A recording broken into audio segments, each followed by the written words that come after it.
Hello students, तो कैसे हैं आप लोग। मैं द अटेंडेंस गुरु नकुल ढाली इस बात के बारे में आज डिस्कस करने वाला हूं आपके साथ कि 3 घंटे का किस तरह से यूटिलाइज करें ताकि पूरा पेपर हम लिख सकें। बहुत सारे स्टूडेंट का लगातार कमेंट आया है कि सर ये बताइए 3 घंटे में आखिर कैसे मैनेज करेंगे। प्री बोर्ड का पेपर दे दिया, 2-2 पीरियड हो गया, 3-3 पीरियड हो गया, लेकिन हम पूरे क्वेश्चन को अटेम्प्ट नहीं कर पाए। ये अलग बात है, बहुत सारे स्टूडेंट ऐसे भी है जिन्होंने 3 घंटे में पूरा पेपर अटेम्प्ट कर लिया। लेकिन मेरा ये क्लास बेसिकली उन स्टूडेंट्स के लिए है जो कन्फ्यूज्ड है अभी भी कि 3 घंटे में किस तरह से हम जो है पूरे पेपर को लिखें, इस टाइम को किस तरह से यूटिलाइज करें। क्योंकि मेंटली हमारे दिमाग में एक प्रेशर बना रहता है। मेंटली हम इतने ज़्यादा प्रेशराइज हो जाते हैं कि जैसे ही हमारे सामने क्या आता है, क्वेश्चन पेपर आता है, कॉपी हमारे सामने आ जाती है, दिमाग से आधा गुल हो जाता है, सब डिब्बा खाली। डिब्बा खाली होगा तो वह लिखोगे क्या, लिखेंगे क्या। तो ये प्रॉब्लम हमारे सामने बहुत ज़्यादा होती है।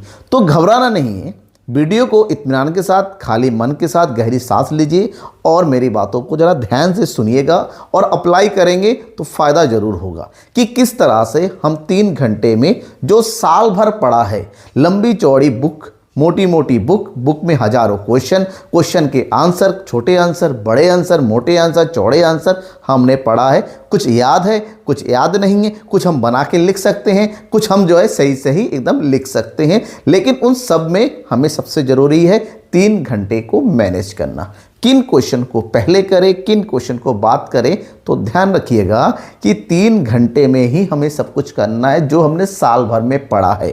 हमारे सामने क्वेश्चन पेपर का सेट होगा, कहीं पर 24 क्वेश्चन होते, कहीं 30, कहीं 32, कहीं 40 के आसपास क्वेश्चन होते। तो आपको क्वेश्चन, नंबर ऑफ क्वेश्चन से नहीं डरना है हम, क्योंकि जो नंबर ऑफ क्वेश्चन सेट किए गए ना, वो विशेषज्ञों की समिति ने तय किया है। उन्होंने देखा है कि क्या 3 घंटे में क्वेश्चन पेपर, इतने सारे क्वेश्चन को हल किया जा सकता है या नहीं। क्योंकि ये पिछले कुछ सालों से ऐसे ही बनते आ रहा है। इसका मतलब ये पेपर केवल आपके लिए नहीं बना है, आप जैसे हजारों, आप जैसे लाखों स्टूडेंट ने इस क्वेश्चन पेपर को सॉल्व किया है ऑलरेडी और आज भी आपके साथ सॉल्व करने वाले हैं। तो एक दिमाग से तो ये निकाल दीजिए कि ये सारे क्वेश्चन ज़्यादा है, टाइम कम है। टाइम सही है, क्वेश्चन भी सही है, जरूरत यह है कि आप उस टाइम को मैनेज करें। करना क्या है, देखिए क्वेश्चन पेपर में 3 घंटे तो होते ही हैं, 3 घंटे के अलावा 15 मिनट एक्स्ट्रा टाइम मिलता है। अब बात यह, वो 15 मिनट क्यों मिलता है? वो 15 मिनट मिलता है ताकि आप क्वेश्चन पेपर को अच्छे से पढ़ सको। तो मैं आपको बताऊं, जब आप क्वेश्चन पेपर पढ़ रहे हैं, आपके हाथ में होना चाहिए एक पेंसिल। एक पेंसिल लीजिए। पेंसिल का क्या करना है, पेंसिल ये करना है, जब क्वेश्चन पेपर को रीड करते हैं ना, रीड करते हुए फर्स्ट टाइम में आपको पता चल जाता है कि भाई मेरे लिए ये क्वेश्चन इजी है। जो इजी है उस पर टिक कर दीजिए। 3 कैटेगरी में आपको क्वेश्चन पेपर के क्वेश्चंस को बांटना है। इजी, जो आप तुरंत कर सकते हैं, थोड़ा सा मीडियम जिसके लिए सोचना पड़ेगा, और थोड़ा सा हार्ड जिसके लिए ज़्यादा सोचना पड़ेगा। जिसमें ज़्यादा सोचना पड़ेगा उसमें ज़्यादा टाइम लगता है। तो पहले उन क्वेश्चंस को सॉल्व करना है जिसमें आपको टाइम लगना ही नहीं है। क्वेश्चन पेपर पढ़ दिया, धड़ाधड़ आंसर लिख दिया। तो 3 कैटेगरी में आपको क्वेश्चन पेपर को बांट देना है। कैसे? क्योंकि क्वेश्चन पेन का अलाउ नहीं होता, पेन नहीं यूज़ करना है, तो पेंसिल का यूज़ करेंगे, पता भी नहीं चलेगा। आपने अपने हिसाब से टिक कर दीजिए, इस क्वेश्चन को पहले करना है, उसके बाद इसको करना है, उसके बाद इसको लास्ट में करेंगे। ठीक है। सबसे पहले आप इजी क्वेश्चंस करेंगे। इजी क्वेश्चंस में भी ध्यान रखिएगा, एमसीक्यूज भी होते हैं, वेरी शॉर्ट होते हैं। कोशिश ये करेंगे जितने भी एमसीक्यूज है आपके, उसको एक ही सीरियल से करते हुए नजर आए। जैसे 1 से लेकर 10 एमसीक्यूज है तो 10 आंसर नंबर 1 करके छोड़ दीजिए। पहले का एमसीक्यूज का आंसर लिखिए, और जब आंसर लिखेंगे एमसीक्यूज में ऑप्शन और पूरा स्टेटमेंट लिखना है, यानी कि ऐसे छोड़ के आए। तो जब ऑप्शन लिखेंगे तो मान लीजिए दूसरे वाले क्वेश्चन का आंसर आपको पता नहीं हो रहा है, लेकिन आपको पता है कि एक लाइन में लिख देंगे, तो वो एक लाइन, आंसर नंबर 2 एक लाइन में उसको छोड़ देंगे। फिर दूसरा कि एमसीक्यूज में आपको ऐसा नहीं है एमसीक्यूज का नंबर लिख के ही छोड़ देंगे, नहीं, आंसर नंबर लिख दीजिए। आंसर के लिए जगह छोड़ देना है, क्योंकि आपको पता है एक लाइन में आ जाएगा, आपको ज़्यादा जगह नहीं चाहिए, तो ये इसलिए बाद में करें। नहीं, एमसीक्यूज को सारे एक जगह करना है। उसके बाद अगर वेरी शॉर्ट होता है, आपको पता है 2 लाइन में आंसर आ जाएगा, तो एक जगह। अदरवाइज उसके बाद जब लॉन्ग क्वेश्चंस की बात होती है, सब्जेक्टिव क्वेश्चंस की बात होती है, जो क्वेश्चन आपको आ रहा है, जिसको टिक कर लिया कि ये वेरी इजी, उन्हीं क्वेश्चन को पहले करें। ये कहीं नहीं लिखा गया है, ये कहीं जरूरी नहीं है। हम लोग भी कॉपी चेक करते हैं बोर्ड एग्जाम में जाके। ध्यान में रखिएगा कि सारे क्वेश्चन को आपको सीरियल से ही अटेम्प्ट करना है, भाई जरूरी नहीं है।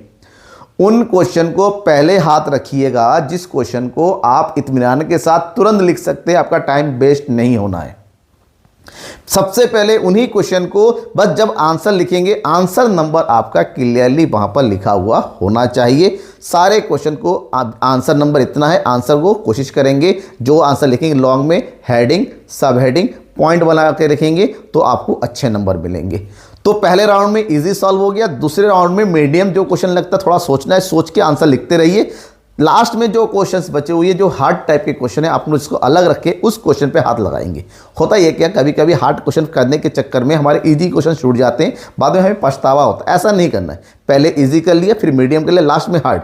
जो हार्ड सोचने का टाइम लगाइए, टाइम लिख के लिखिए, करिए। आधा आता है आधा करिए, पूरा कोशिश करिएगा पूरा अटेम्प्ट करनी है। जिस क्वेश्चन के आंसर आपको बिल्कुल नहीं आता है, बेटा ध्यान रखिएगा, सुनिएगा ध्यान से, जिस क्वेश्चन का आंसर आपको बिल्कुल भी नहीं आता है, इसका मतलब ये नहीं कि वो छोड़ देना है। भाई आपको इतना तो पता होगा ये उस चैप्टर का, उस टॉपिक का क्वेश्चन है। आपको आंसर नहीं पता है तो कम से कम उस टॉपिक के बारे में ही लिख दीजिए। हो सकता है आपको एग्जामिनर लिखने के नंबर दे दे, क्योंकि आप लिखेंगे ही नहीं तो नंबर क्या होता है, 0। लेकिन लिखेंगे, हो सकता है 5 नंबर का क्वेश्चन है लॉन्ग में, 5 नंबर से 2 नंबर मिल जाए, 3 नंबर, क्योंकि जितने नंबर आपको मिलेंगे उतना ही आपका अच्छा होगा। तो छोड़ना नहीं है, पहली बात तो ये है।